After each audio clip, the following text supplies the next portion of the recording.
భాగ్యం నీకే దక్కింది. చాలే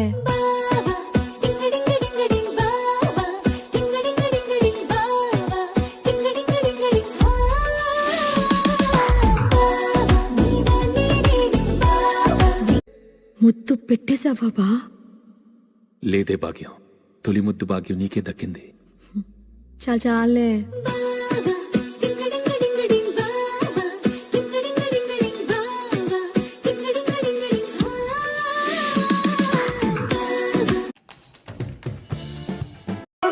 శనివారాలై సినిమా హాల్లోనా సెలవేదైనా వచ్చిందంటే షాపింగ్ మాల్లోనా సాయంత్రం అయితే గప్చుప్ స్టాల్లోనా తెలవారే గుడ్ మార్నింగ్ వెయిటింగ్ తప్పేనా కలిసి తిరిగిన పార్కులు ఎన్నెన్నో